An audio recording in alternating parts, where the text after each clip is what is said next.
پیارے بچوں، ہمارا آن لائن لیکچر شروع ہو رہا ہے، تو آپ لوگوں کو یہ پتہ چل جائے کہ 7ویں جماعت میں آپ لوگ پہنچ چکے ہیں، اور 7ویں جماعت کا تاریخ اور شہریت کتاب اس طریقے کی ہے۔ ہمیں اس کا سر ورق اور علامتیں بنی ہوئی ہیں، اس کا مطلب ہمیں پتہ ہونا چاہیے اور ہم پہچان سکیں کہ بھئی ہم 7ویں جماعت میں گئے تو ہماری کتاب اس طریقے تاریخ اور شہریت کی ہے۔ سر ورق کا ایک جانب کا حصہ دیکھیے، آدھا جو ہے چاکلیٹی رنگ سے یعنی کہ لال مٹی بتایا جا رہا ہے، اور آدھا جو ہے اسکائی کلر یعنی کہ آسمانی رنگ یا پانی کا بتانے کی کوشش کریں، کیونکہ وہ بحر عرب کا جو معاملہ ہے وہ ہے سمندر، ہمارا آدھا حصہ جو بھارت کا جو ہے اس کا کنارہ لگا ہوا ہے، اس کے ساتھ چاکلیٹی حصہ ہے بھارت کا جو ہے، اس کے اندر جو ہے دلی، اٹک، کٹک، جنجی، رائے گڑھ اور تجاوز وغیرہ کی جو ہے تاریخی مقامات اور کتابیں وغیرہ یہ سب بتائی گئی ہے، اس کی علامتیں دی گئی ہے۔ اس کے ساتھ ہی جو ہے اورنج رنگ کے جھنڈے دیے ہوئے اور خصوصی جو ہے شیواجی مہاراج کی تصویر اور جو ہے ان کی شیورائی وہاں پر بنائی گئی ہے، تاکہ جو ہے ہم اس سے اندازہ لگا سکیں کہ اس کتاب کے اندر جو ہم معلومات حاصل کرنے والے ہیں وہ بھارت کی ہے، لیکن خصوصی طور پر شیواجی مہاراج سے کے بعد اور پہلے کیا معاملات تھے، ہم اس پر جو ہے اس کتاب میں معلومات حاصل کرنے والے ہیں۔ سر ورق کے ایک طرف جو ہے کچھ مہیلائیں، کچھ عورتیں اور کچھ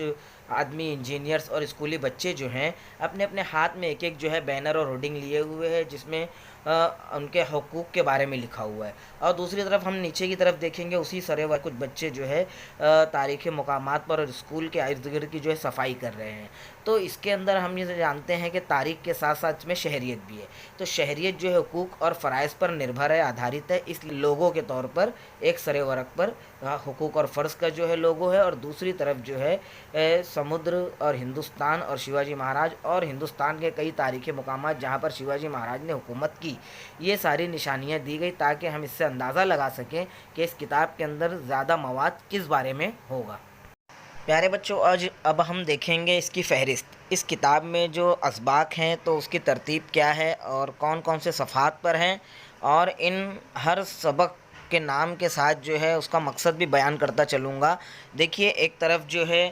فہرست بنی ہوئی ہے اور دوسری جانب جو ہے اس سبق کا مقصد دیا ہوا ہے۔ تو دیکھتے ہیں، سب سے پہلا جو ہے فہرست میں نام ہے تاریخ کے ماخذ، جو کتاب کے صفحہ نمبر 1 پر ہے۔ اس میں جو ہے مقصد یہ ہے کہ عہد وسطیٰ کے بھارت کی تاریخ کے ماخذ کو پہچاننا ہے، اور تاریخ نویسی میں تاریخ ماخذ کی اہمیت کو پہچاننا اور اس کے تحفظ وغیرہ کی بات کی گئی ہے۔ اس کے بعد سبق نمبر 2 جو ہے شیواجی مہاراج سے قبل کا بھارت، اس سبق نمبر یہ پیج نمبر 5 پر ہے، شیواجی مہاراج سے قبل کا بھارت سبق نمبر 2 پیج نمبر 5 پر ہے، اور اس سبق کا مقصد ہے شیواجی مہاراج سے قبل کے عہد میں بھارت کی مختلف حکومتوں کی سماجی زندگی پر مرتب ہونے والے اثرات کو بیان کرنا، اور ساتھ ہی مہاراشٹر میں مغلیہ عہد کے واقعات کے اثرات کا تجزیہ کرنا۔ اب ہم تیسرا سبق دیکھتے ہیں، اس میں تیسرا فہرست میں تیسرا نام ہے مذہبی ہم آہنگی۔ یہ کتاب کے صفحہ نمبر 11 پر ہے، اور اس سبق کو ڈالنے کا مقصد کیا ہے، اس کے اندر اس کتاب میں شامل کرنے کا مقصد یہ ہے کہ لوگ شیواجی مہاراج کے عہد سے قبل کی سماجی زندگی کی وضاحت سمجھ سکیں، عادل شاہی اور نظام شاہی عہد کے مختلف تاریخی واقعات کی وضاحت ہو سکے، شیواجی مہاراج کے عہد سے قبل کے سماجی، سیاسی اور معاشی حالات کیا تھے، اس بات کا پتہ چل سکے۔ اس کے بعد سبق نمبر 4 جو ہے فہرست میں ہے شیواجی مہاراج سے قبل کا مہاراشٹر، یعنی شیواجی سے پہلے مہاراشٹر کی کیا حالت تھی، وہ سبق جو ہے 14 نمبر صفحے پر، کتاب میں 14 نمبر صفحے پر سبق نمبر 4 ہے، اور اس سبق کو کتاب میں شامل کرنے کا مقاصد کیا ہے کہ اس سے سنتوں کی تعلیمات میں یکسانیت تلاش کرنے کے جو ہم کو یہ کرنا ہے، اور ان حالات کا باریک بینی سے تجزیہ کرنا جو سوراج کے قیام کا سبب بنے، قلعوں، تاریخی عمارتوں کا دورہ کر کے ان سے متعلق معلومات حاصل کرنا، انٹرنیٹ کی مدد سے قلعوں کی معلومات حاصل کرنا، تاریخی ورثے کے تحفظ اور نگہداشت کی کوشش کرنا، جاولی کی فتح کی تاریخی اہمیت کو سمجھنا، یہ احساس پیدا کرنا کہ شیواجی مہاراج کے ساتھی ان پر جان کس طرح چھڑکتے تھے۔ سبق نمبر 5 دیا ہوا ہے فہرست میں سوراج کا قیام، جس کے اندر 19 لکھا ہوا اس کے سامنے، یعنی کہ صفحہ نمبر 19 پر سبق نمبر 5 سوراج کا قیام ہے، اور سوراج کا قیام سبق شامل کرنے کا مقصد کیا ہے، شیواجی مہاراج کی جنگی حکمت عملی کا مطالعہ کرنا، مراٹھوں اور مغلوں کی باہمی کشمکش کا باریک بینی سے مطالعہ کرنا، مشکل حالات میں شیواجی مہاراج کی قوت فیصلہ اور ہمت کی مطالعاتی وضاحت کرنا، یہ مقاصد ہیں۔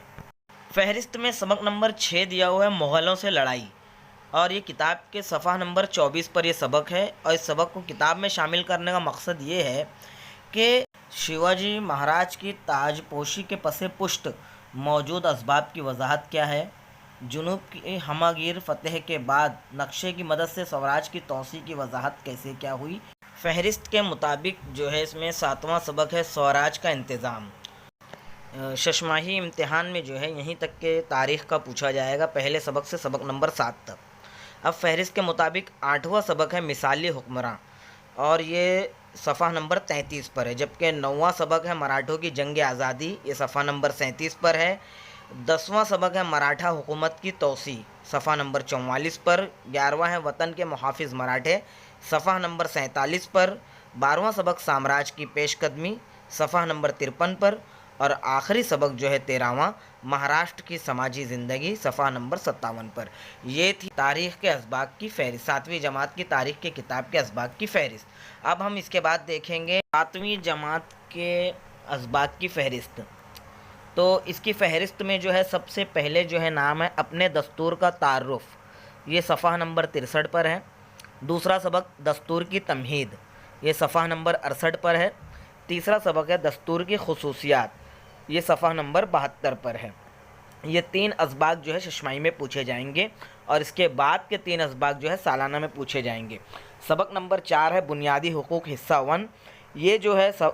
76 پر ہے صفحہ نمبر، اور سبق نمبر 5 بنیادی حقوق حصہ نمبر 2، یہ صفحہ نمبر 80 پر ہے۔ اس کے بعد چھٹا اور آخری سبق رہنما اصول اور بنیادی فرائض، یہ صفحہ نمبر 83 پر ہے۔ یہ ہے علم شہریت کی فہرست۔